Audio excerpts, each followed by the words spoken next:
I'm Patricia Stewart-Hopkins. I am a counselor. I'm the Regional Program Director for Mountain Comprehensive Care, and I'm also an adjunct professor for the Graduate School of Professional Counseling at Lindsey Wilson College. I'm really telling you all of that because I want to impress you now. Later, when I talk about some of the anecdotes and experiences I have had during COVID-19, I'm going to lean back on my first impression. So hold on to this concept that I'm well prepared and credible as a trainer today. I have been experiencing what I like to call some COVID-19 fear and fog myself. My husband likes to playfully call that my COVID crazy. So harken back to this first impression where I talked about my service to the community and background in trauma-informed education. I'm joined by Bradley Bertner, who is a licensed clinical social worker who brings both a counseling perspective and his knowledge in his role in leadership positions, both currently as a founder and operator of a private practice providing mental health counseling and support, and previously in our community here in Clark County as the Mountain Comprehensive Care Clinic Coordinator. The third in the trio is Maggie Goff, and she is a nutritionist and wellness expert. She's also very relatable, so no need to feel intimidated by her presence. She owns and operates Realize Wellbeing and provides coaching and training to people in Kentucky, but also across the United States. Today, our goal is kind of threefold. We hope to increase your understanding of collective trauma as related to your own COVID-19 experience, facilitate discussion of strategies that may reduce stressors both in the present and when we return in the near future to our prior roles and our prior settings, and offer a sounding board for your questions and concerns.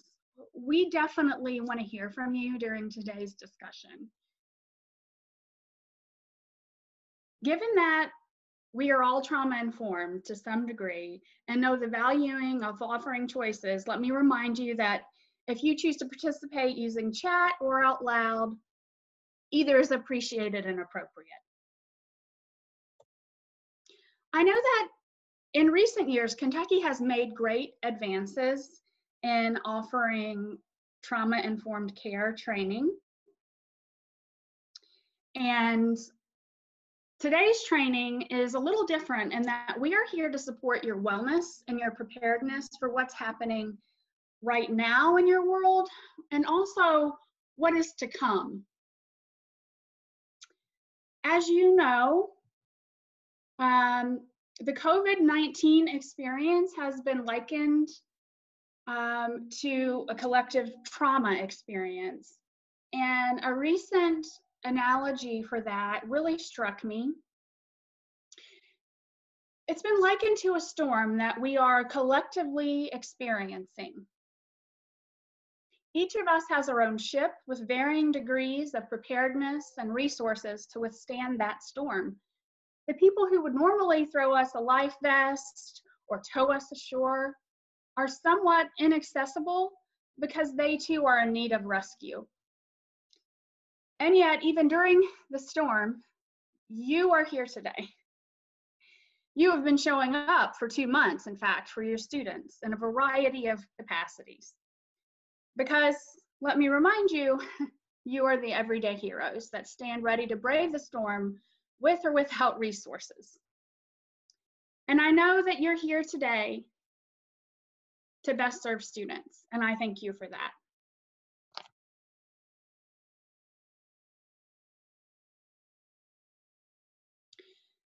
So let's explore for just a moment this concept of collective trauma.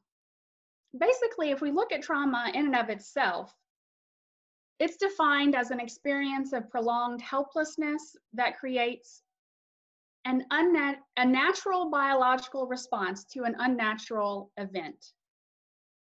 Y'all, it's been 2 months.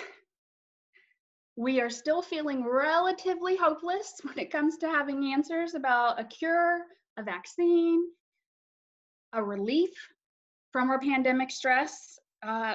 It's all still relatively uncertain. And this shared experience is taxing our emotional and physical reserves. We are physiologically ill-equipped to function optimally during periods of prolonged stress. Where fear of the known and unknown floods our internal dialogue, creating a fog of distraction and discontent, we're struggling. And I'm not here to fearmonger. There's enough of that. Public service announcement: limit your news and social media intake. It is for your own good. We are here to remind you that you're not alone, that you can get through this, that it's okay to not be okay. That's what we want to talk about today. Because our brains and bodies were not built to exist in this version of the world where we are battling internally and externally COVID-19 fear and the fog that comes along with that. So I think it's important to have a visual representation of this struggle that we're in right now. The image that you see represents the window of tolerance that we typically have. So this visual explains our brain-body tolerance for stress as we have experienced uncertainty and prolonged stress at the very least. Some of us have had a more intense experience related to pandemic grief and trauma. During stressful times, we have a narrow window to deal with additional stressors in a way that is emotionally appropriate, right? In a way that we feel in control and regulated to address those stressors. So for some of us, we have existed in this narrowed window of tolerance without full knowledge of what we're experiencing. That's also normal, right? For example, this is why I have been taking some parenting time out. I know that my ability to respond effectively and appropriately to my son's sarcasm is more limited right now. And you may be experiencing this need for a timeout related to your partner, your colleagues, or your students.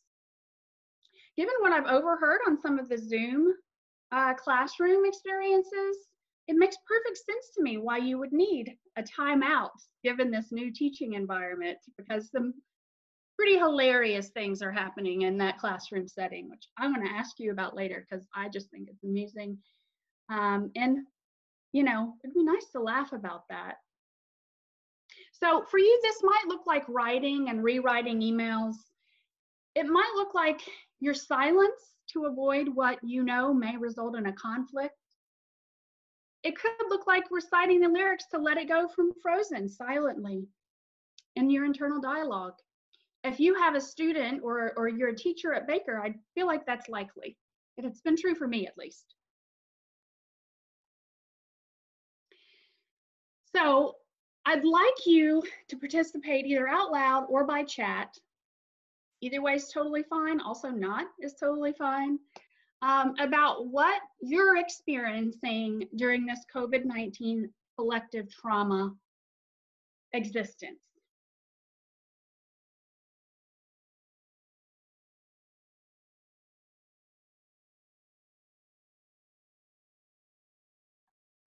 I will chat. I'm always willing to speak up. I'm usually Miss Positivity, but I have been in a funk lately. Just kind of, I don't know. It's just, I think I'm very empathetic. So when other people are struggling, then that really brings me down. So it's just, I guess we're just not in our normal routines, and people are having a hard time. So that adds on to me feeling in a funk. So I have been more negative than I normally would be, and I'm not negative ever, I don't think. So it's just been a unusual time for me emotionally. Thank you for sharing, Angela. You're And I can attest, you are generally very positive and have great energy. Thank you.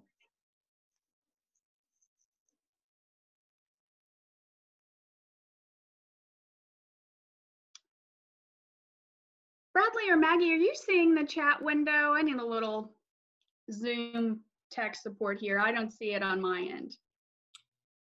Patricia, what you want to do is just click on chat below, and then it should come up, and then you can move the window around the screen as you need to.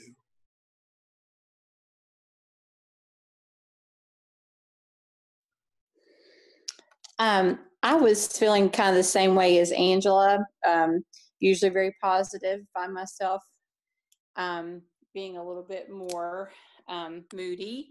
But I was doing really well until I think last week when they started talking about the changes we might see next school year. Because I guess in my mind, I was take one day at a time, breathe, this will be fine. Let's get through this school year. And then when they started talking about everything that possibly might come and all the unknowns for next year is when I noticed more problems with myself. And I think everyone else is feeling the same way too. I'll echo that. I find that as a wellness expert, when we started into this thing, I was really in some ways curious about, the silver lining of it all. And the ways in which we might really benefit from being forced to slow down and sit in our homes for a little bit, sit with ourselves. And then, you're in it, and you start to feel kind of the crunchiness from all of that. And then all of a sudden, it was like, well, maybe we'll start to go back. And I was like, no, I just got the hold of this thing. I just finally kind of figured out what I'm doing here. And so then I found myself in this weird place where I was grieving what we were going to go back to. And I'm not an educator, so I have no idea what's going to happen with school next year. But definitely when they told me that we had 3 more weeks of non-traditional instruction with my kids, I had to excuse myself for some private, quiet time.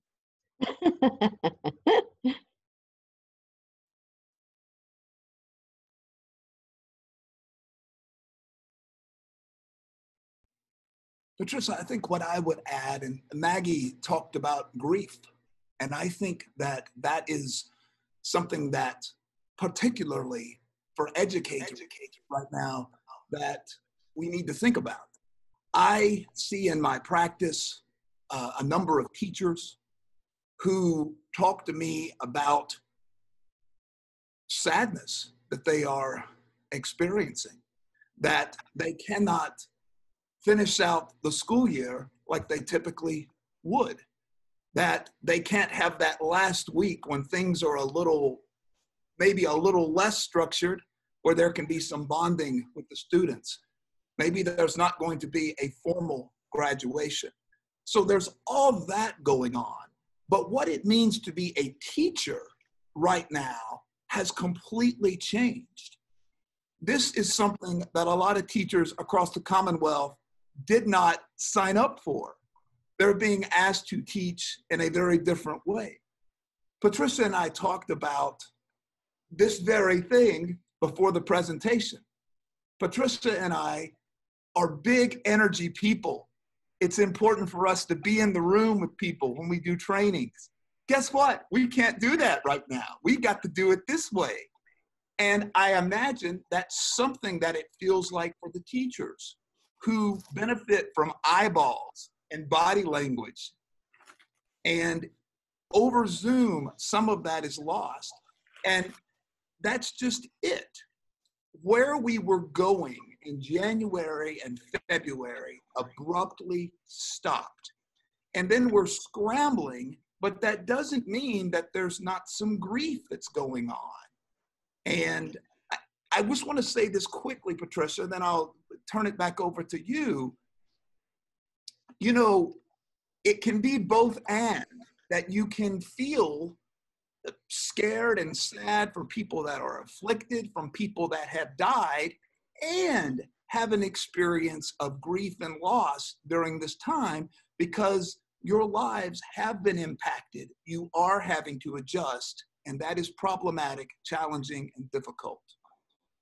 One of the goals of today is to give you a platform to share about your experience and learn from each other.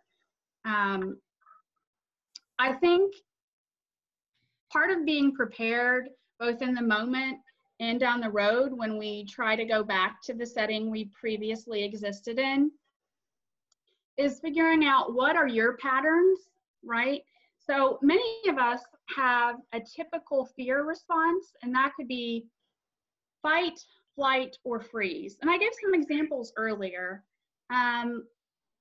So I'm not sure this can work out, but if you're comfortable, raise your hand if you are someone who is ready to argue at every point you hear in the news, at every new meme on Facebook. Yeah, okay, you're a person who has a pattern of the fight response, okay? People who daydream and perhaps actually retreat to their bedroom or bathroom or office to hide from the people who are driving you batty, or perhaps you are hiding from maybe just one more task. Where are those people? Yeah, I like to hide as well.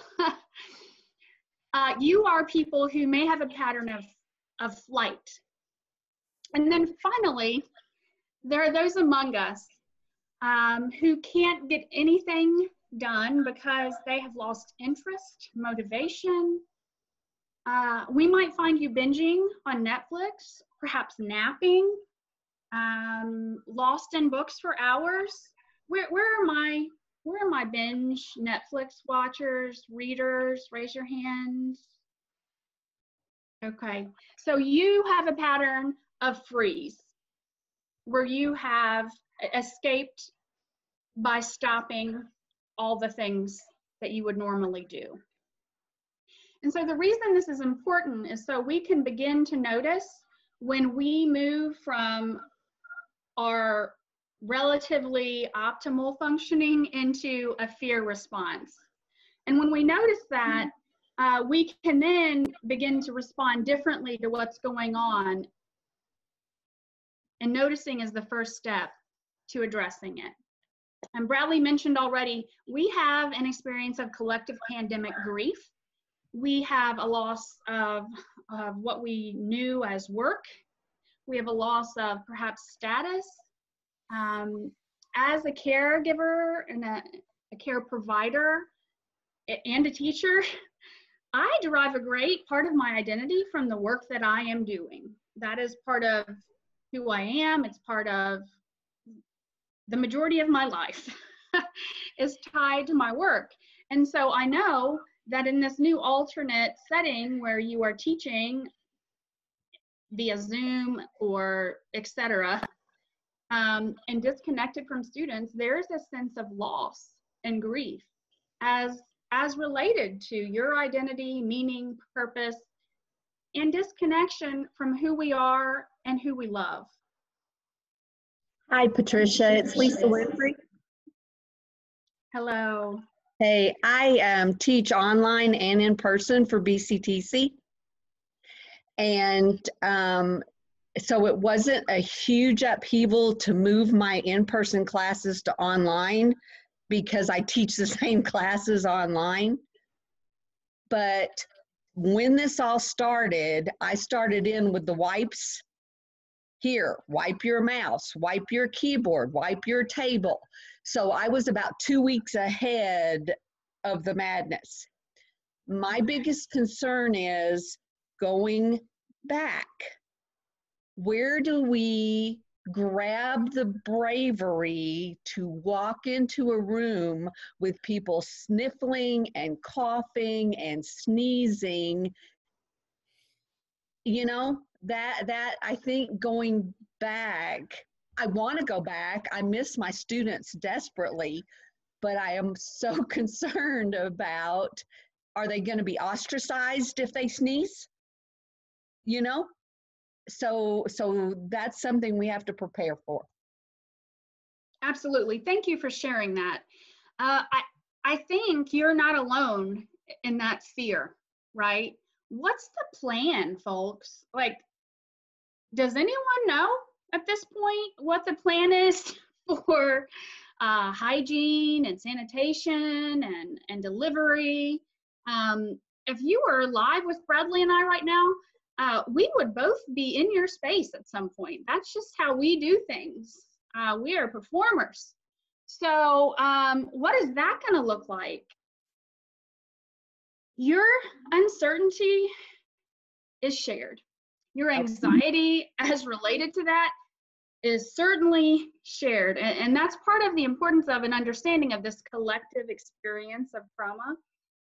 And we're going to talk about what is it that we can do to best prepare ourselves, and to also be available to provide resources and support to the students we are returning to. So thank you for sharing that. It's a very important point that you're making. It's Teacher Appreciation Week, and normally I hope that you are showered with gifts and cards and gratitude. And I know that may be limited right now, so I just want to thank you for the work that you always do, right? But also for the work that you have had to adapt to in this setting. I know it feels like maybe you have let yourself down or you've let your students down. You have not, right? I see you and I hear you. You have shown up and you're connecting with families and you're connecting with students. And it's clear to me that you're here with us. So thank you for that. Teachers change lives. They changed my life. They continue to make an impact on my ability to stay optimally functional for my children as a parent. So I just want to thank you. You're crushing Zoom. You're crushing sending texts and emails. And even with your best intention and expertise, this is still uncharted territory. So your uncertainty and anxiety is completely normal. Most of us didn't sign up for a career in online teaching. And even if that is part of what we normally do, there are all these unknowns that are impacting our ability to operate as usual. The expectations that maybe you have set or others have set for you to be successful in this setting in the way that you are typically are not realistic. Exhibit A. I heard on my son's Zoom call, I think sometime this week, a teacher that I love, and I continue to be so impressed with her ability to be calm and compassionate, says this: "Can you please stop playing your ukulele for now?" That's hysterical. It's so funny that my 9-year-old caught on to how funny it was and came and told me, and we both laughed together. So what are some other examples of Zoom classroom antics that you're dealing with? Let's put it out there.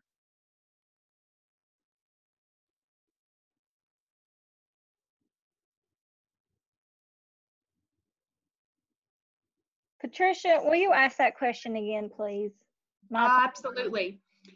So I just shared about my son's here in Zoom classroom choosing to be present in that space while playing the ukulele during instruction.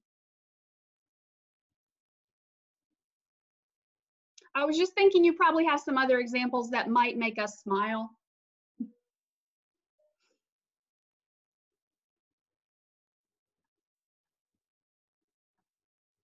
My daughter took her MacBook Pro, which is the school assigned computer, on a Zoom call and started to walk into the bathroom. And I was like, no, nope. And she goes, my screen's off and I'm muted. And then I was like, okay, I'll allow it so you can continue your instruction, you know? And then I'm like, she's doing better than some adults. So, but it was one of those moments where I was like, wow, like, and it's fascinating to me, like our kids' awareness of what it's like now to navigate this technology. So anyway, that's my funny. That's awesome. And I'm sure that there's more that you might think of later. So full disclosure, 2/3 of your trainers are providing telecounseling for the first time, also doing webinars for the first time. So let me just attest to the difficulty of that. Sometimes I wish my call was blocked. Because rejection without a connection is an easier pill to swallow. Also, when I hear what some of the families are enduring or what the child is without, it kind of ruins me. And I know that you are experiencing that too, because these are your students and you love and care for them, whether they're with you or whether they're in another space. So roughly 30 to 50% of the day, I'm emotionally wrecked, and at times it feels like the rest of the day, my ship, the ship we talked about being in this COVID storm on, it's taking on water. So I'm not apologizing about that. I've come to the place of acceptance that I want to invite you into for that. It's also true that I'm really grateful to be safe at home right now.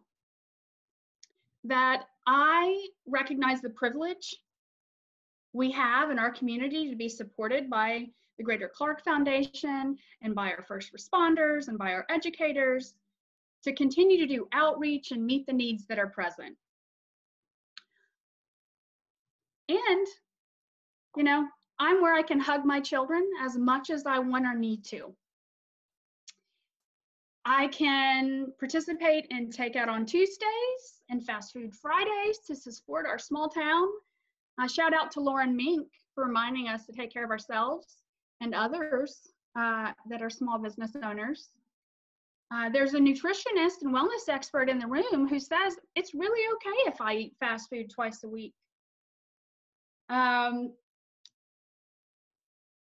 if you could say a little bit about the time you've been spending talking to clients about the healthiness of thinking in terms of both and inclusively as opposed to either or. You shared a little bit about this earlier. If you could just harken back to that.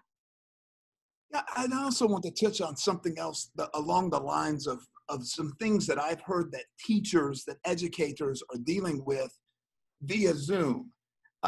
There's one of the teachers that I'm counseling talked about the added pressure of having parents that could be sitting with the child or near the child. So in other words, the teacher feels like, well, I've got to really be on my game because I'm not only trying to teach, but I've got a parent that's within earshot that's hearing everything I'm saying. And she talked about that adding pressure. And I validated that. I said, absolutely. You know, I think some of the hardest sessions I've ever had as a therapist is when I've been providing therapy and I've had another therapist in the room, somebody that I'm supervising or that's supervising me. So I wanted to bring that up. I did talk earlier about the both and I think that's really important for us all to think about, is that pain is pain. And someone can come into my office and, or via a Zoom call, can say, Bradley, I don't think it's right or fair for me to complain about changes. I don't think it's fair or right for me to complain about how my job has become more challenging. because there are people that are dying. And what I would say to them is, it doesn't have to be that either or. It can be both and, that we can appreciate, that we can mourn, that we can be very sad about death, about affliction, and we can talk about what is bothering us. You know, what I think everyone is concerned about is the uncertainty. It's as if, to use a football metaphor, the goalpost keeps getting moved, right? And the marker keeps getting moved. And, you know, earlier we had someone that spoke up about the concerns for what happens when the classroom starts again. I don't know that we have an answer how to resolve that today. But I do think that it's important for people to talk about what they're worried and what they're concerned about in a safe place.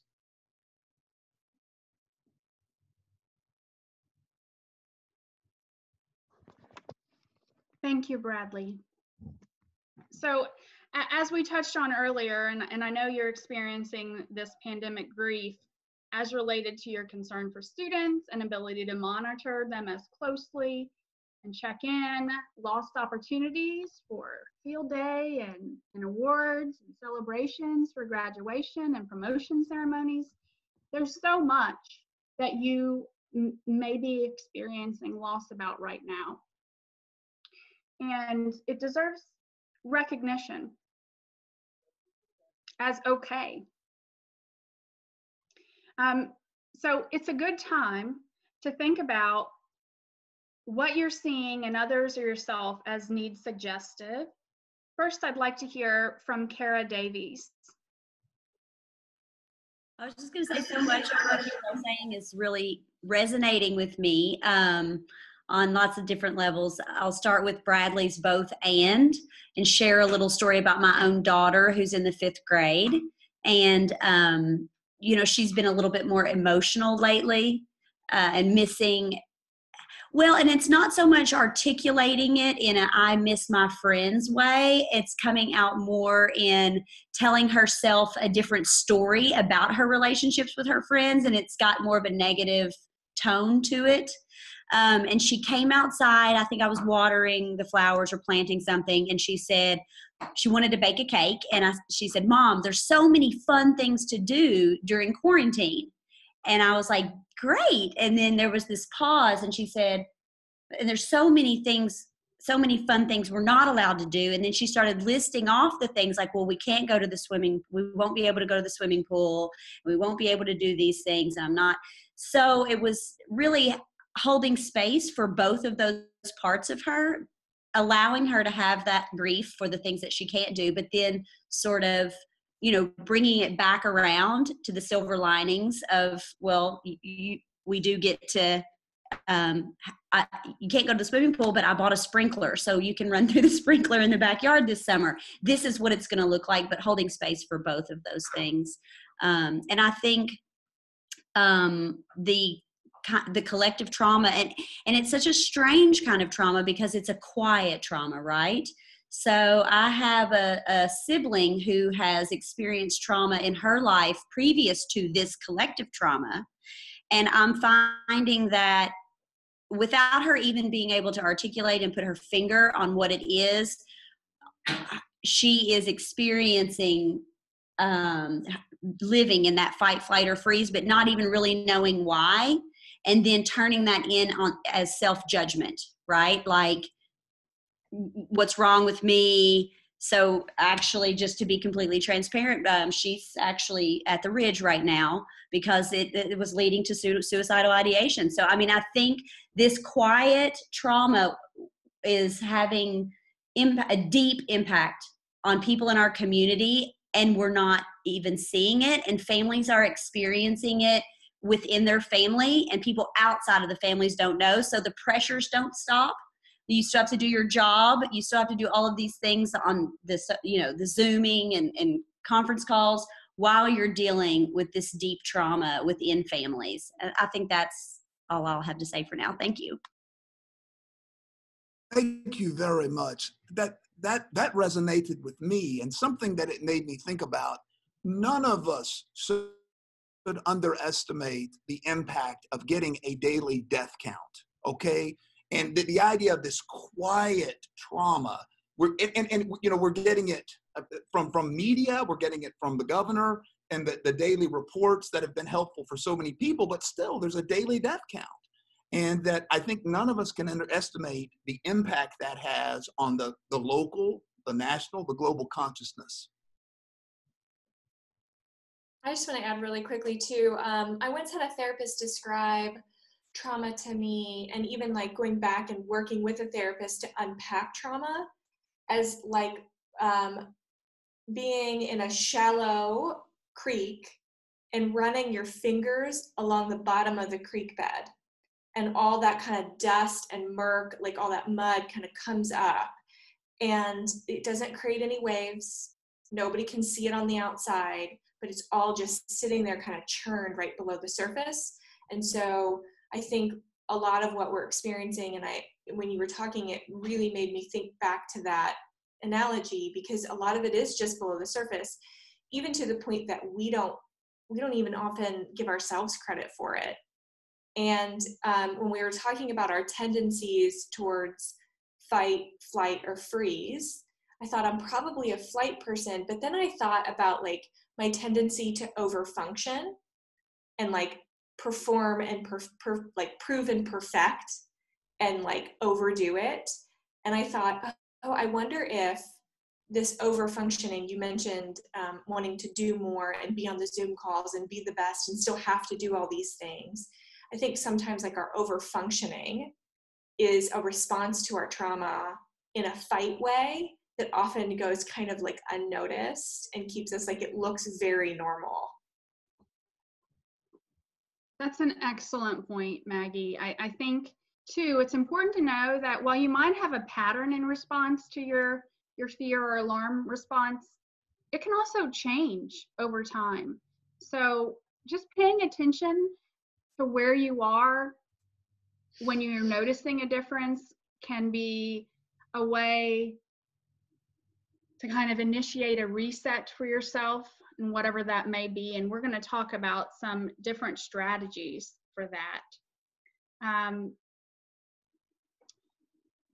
When we look at this needs assessment piece, I think, yes, of course, you'll need to return to school with a more consistent effort towards assessing the needs of your students, because they may be very different when we return.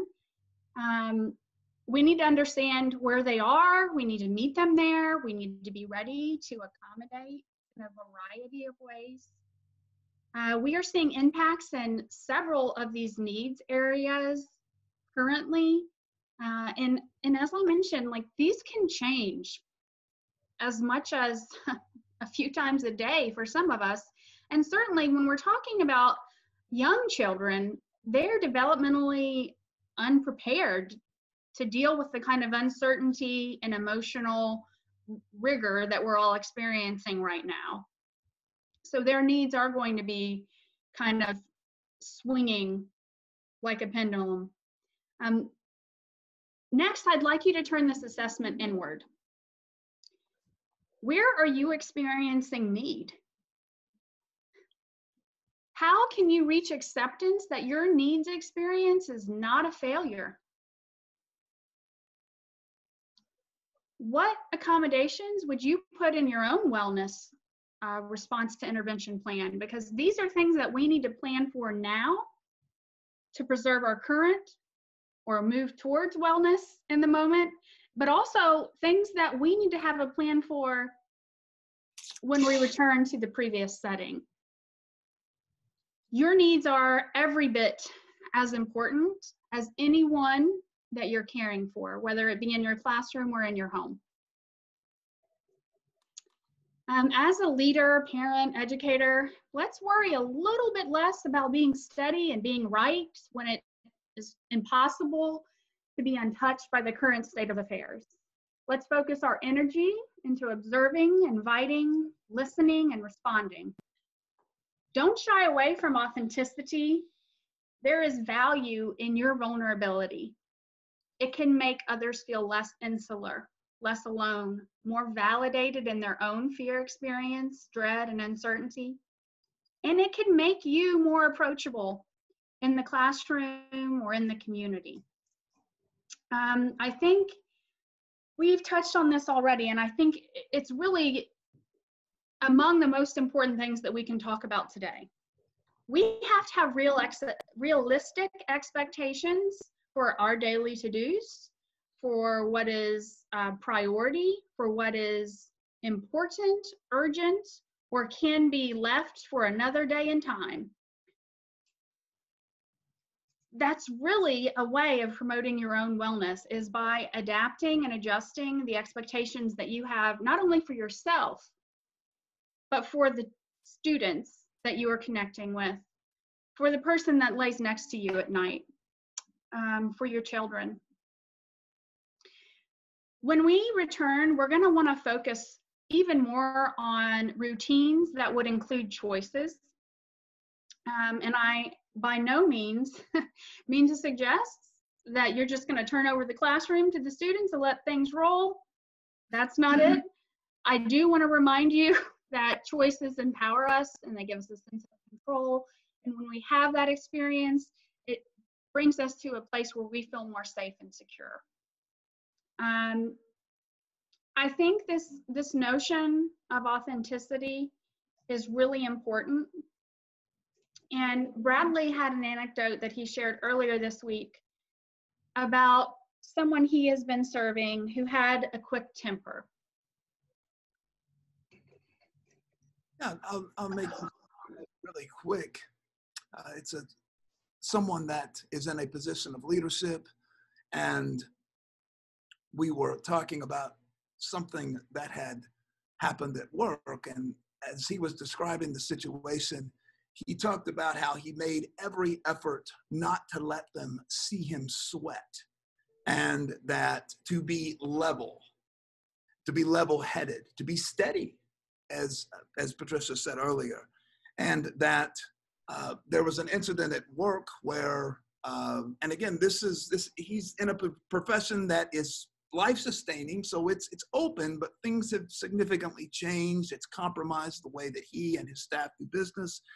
And plus, he's just feeling the funk that all of us are feeling because of this. And he was presented, displayed, showed irritability. He lost his temper. He said things that he wouldn't normally have said. And we were processing this together, and he was being very hard on himself and saying, you know, I wish I hadn't let him see me sweat. And we began to reframe it a little bit. Maybe that was a good thing, that you were authentic, that they could see that you're struggling too, that there's no right way to go through this. There's just the way we all go through it. And I think that when we talked about it, it gave him a way to not be as hard on himself, to see how his authenticity may have benefited his team, and also a game plan or a strategy going forward that, you know what, it's okay if they see you sweat. Well, they're going to see it anyway.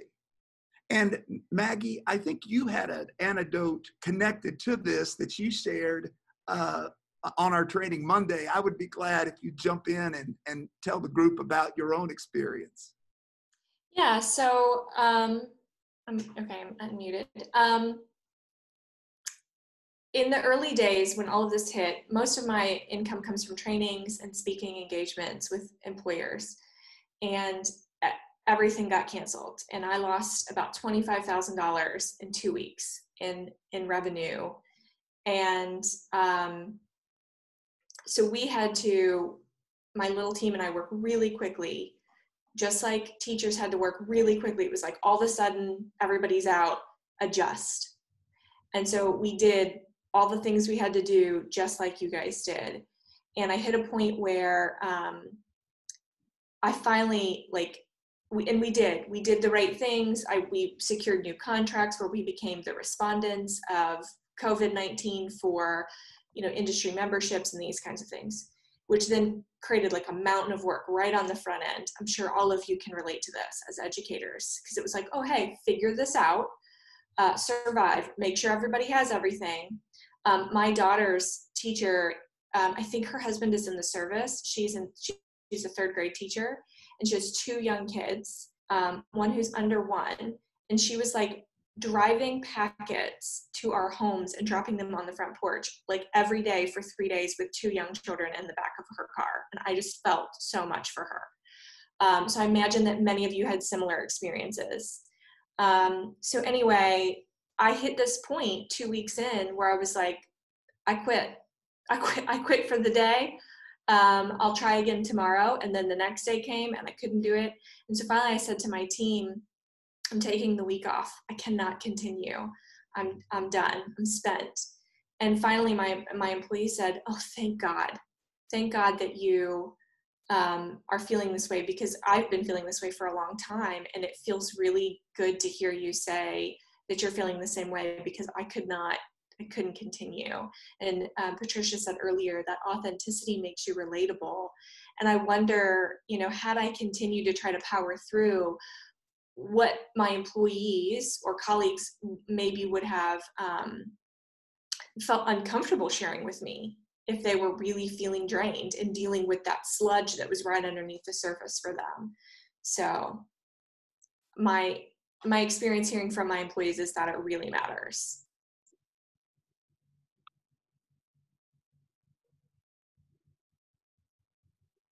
And I would, Patricia, before you continue, I would just add that kids, I treat adolescents, but this is true of adolescents, of children. They know, they know, and so for us to pretend as adults, as caregivers, as teachers, that we're not impacted by this, they're going to see through that, and it could actually be this really rich experience for everyone. To we're to go back to where we started, Patricia, we're in the storm together. That there's no one that's in a helicopter watching it all happen. Hey, this is Jill Rogers. I just wanted to jump in and say that I feel like that there's been a little bit of a theme of thinking about throughout your all's discussion that, a lot of educators may not have the levels of trauma that some of our students have. And I think most of us have experienced some type of trauma, right? The research says most of us have.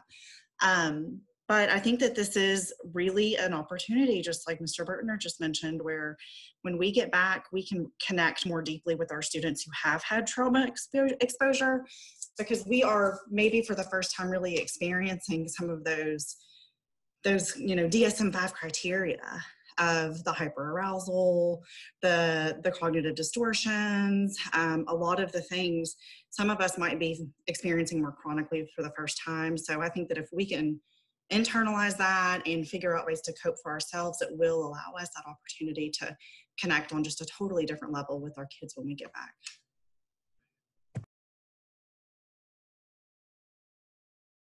I've got another idea. I think I picked this up maybe from a podcast. Maybe it was Cortex. One of the hosts of the podcast said that he had a sort of user's guide for himself, or a sort of care and feeding of, in my case, Steve. And so I'm just thinking that maybe a very valid project in this quarantine time would be to have a piece of paper and write down, if I find myself spending too much time playing computer games and escaping in that way that I do, maybe I should substitute listening to a good book on audio if I can't stand to hold a book and read it, and not try and recreate or change the world, but just point myself to some better behaviors so that I get what I need rather than just getting the escape that I crave.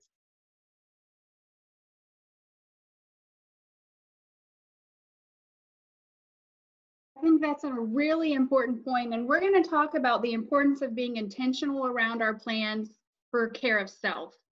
And given that we have just a little bit more time, I am going to skip through some things and focus on, for the remainder of our time, how do we prepare for the return? I think it's important, as we've talked about already, to think about what our triggers are, the things that are happening in our world and around us that put us in an uncomfortable or fear response, and have a plan that we practice for how to hit the reset button and return to calm. Maybe calm's a stretch. Maybe just returning to a place where we can be reasonable and carry on would be our goal. Here's a recent example. Someone in my home has modeled sarcasm for my son, and he is using the word thanks in an unkind way. This makes me feel triggered. I want to say so many things to him that I know I cannot say in good conscience. Yet, if I take a parenting timeout, if I walk away and go to a safe space, likely face down on my mattress, kind of processing through and experiencing remorse for all the times I treated my parents that way. Also, consider my failure as a parent to stop being to be a perfect model of sarcasm, because I'm really good at that.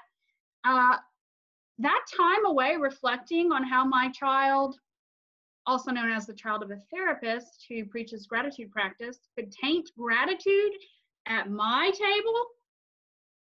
If I pause and wait and reflect, I am reminded that he's a child and he's experiencing collective trauma on his own ship in the same storm. And I can refrain from going back to immediately correct his behavior. I don't have to, because my choice to leave without response illustrated my dissatisfaction with his choice.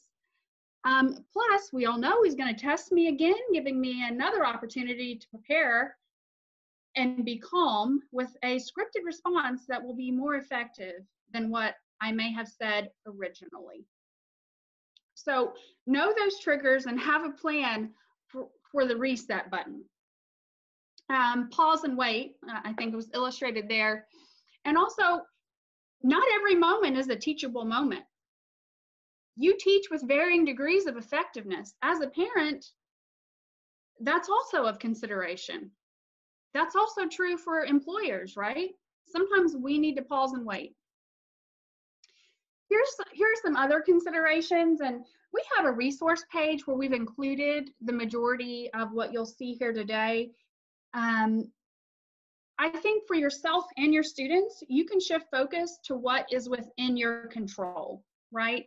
When we shift our focus from what if and the things that breed uncertainty and fear to right now, in this moment, what is within my control, that helps us to return to that safe, calm space. You already do wonderful things as teachers to promote security in the classroom, things like routines and prompts for transitions and offering some choices. I'd also like you to consider a plan for what you need to best be prepared to meet the needs of your students. There are things maybe that you could put together and share with the PTA or with parents that now recognize their child is not actually a joy to have in class. Put that to your advantage.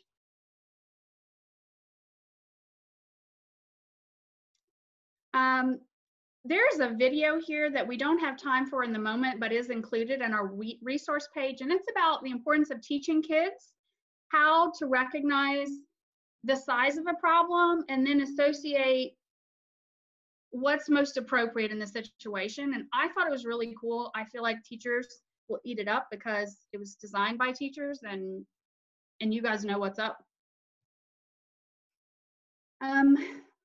Kind of in sum, we just want to touch on the importance of caring for yourself. I've learned for myself through my service as a counselor that intention is best paired with a plan fueled by your meaning making. Your work isn't done, it's different. Your life is not done, it's different. And I want to remind you, teachers are good at adaptation. Think about what it's like when a principal leaves every 5 to 7 years. Your school family is on edge with unanswered questions and a sense of helplessness about what's to come. Remember Kara? What about No Child Left Behind? Remember when we taught cursive, stopped, and then started again? You are very malleable. And while it's difficult, you are more prepared than you may realize. I would say that you would score as distinguished in adapting to change. So reminders, be authentic. It's okay to not be okay. That is not just a meme, that's real life. Practice activities of daily living that used to be kind of what was normal for you. That return will feel good. Practice kindness, practice gratitude, and accepting of yourself. All your feelings are okay and important to recognize,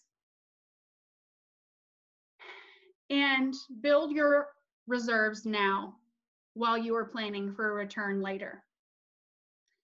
We have 0 minutes left in our time today. And still yet, we would love to hear from you, questions and concerns. Patricia, I will say, even though I'm feeling in a funk, I'm also embracing, I guess, positive Angela's coming back. I'm also embracing being at home, working from home, because currently my dog and my cat are in the room with me sleeping, and I love them. Everybody knows I love them. So I'm also embracing that. So I'm already mourning having to, if I have to go back into the office full time. So I'm mourning not being able to do the things I normally would do right now, but I'm also mourning having to go back into reality because I really enjoy, being here with my pets. So I just think it's just kind of a catch-22, right? The time we're in. Yeah, so mourning all around for me.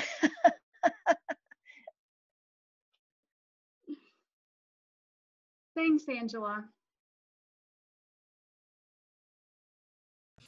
And it's Jill. I'll jump in and say that that's something that I've been thinking about. And like, I've been thinking about, what are these positive practices that have come out of this time of quarantine and isolation? And what can I try to continue to do that's different right now? Like, just in my daily routine and in the way you communicate with others. So I think I'm hoping that also spending some time really focusing on that and making that part of your everyday routine or weekly routine may help with the reintegration once we get back, knowing that you have developed some really wholesome and feel good practices of treating yourself well or connecting with others in new ways. So I feel like that might combat a little bit of that anxiety we have about going back to an unknown situation and getting out of this, introvert comfort zone that some of us have gotten used to.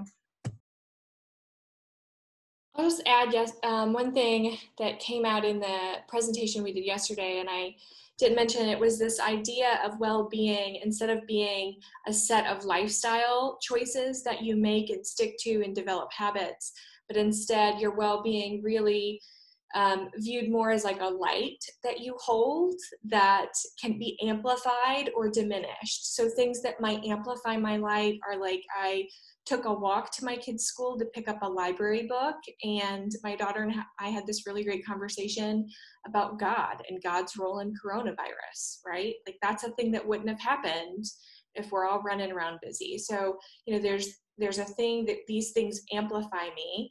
And then, like, later on that day, I can be interrupted 15 times in an hour when I'm trying to get a project done to make sure that my business is solvent and functional, right?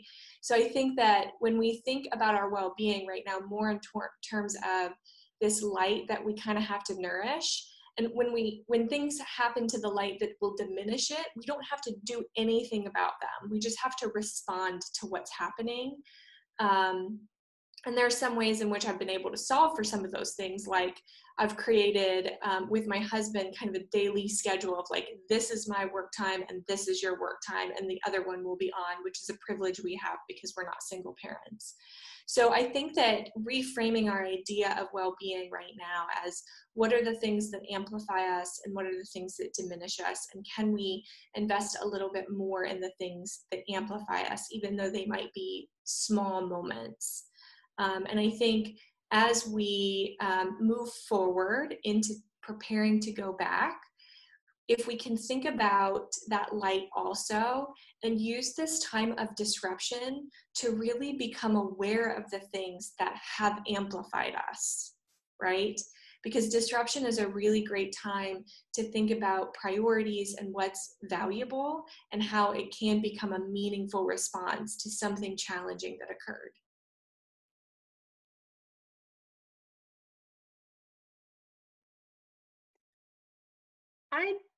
I'd like to add, just kind of reinforcing what Jill had shared earlier. Many of us have a greater connection locally and even globally now because of our collective COVID-19 experience. We're more aware of healthcare and financial disparities. We have a newfound recognition of what our impact is on nature, what we have taken for granted, and frankly, how busy lives have resulted in less availability for things and people that we find to be the most important things in people. So yes, let's take a lesson from the now. Let's move forward to take better care of ourselves, to take better care of the environment, to take better care of our relationships. Continue to team up to care for one another. Push for political action to promote that greater good that we are now seeing as more important and attainable, because we're seeing it all around us with greater capacity and effort towards kindness. So thank you for mentioning that, Jill. And Patricia, I just quickly want to comment, you talked about malleable, and something that educators should not forget about is that we're here. We've gotten here. We've done this for 2 months. And the teachers have demonstrated a degree of flexibility and resiliency that should be celebrated. And the reason that we stretch is to become more flexible. And I think it's interesting that out of this, and I don't want it to be lost, is that folks have been resilient, have been flexible, have been malleable, and that's something to be celebrated. I would say this as well, very quickly. I'm a Game of Thrones fan, and it's Lord Baelish that tells us chaos is a ladder. Now, it means something very different in the context of that show, but there's a lot of chaos now, and there are opportunities to practice resiliency, flexibility, and to celebrate it when we learn that we're maybe a little more flexible and resilient than we think we are. Those resources and a recording of Monday, today, and tomorrow's presentation will be available on our resource page thanks to the support of the Greater Clark Foundation.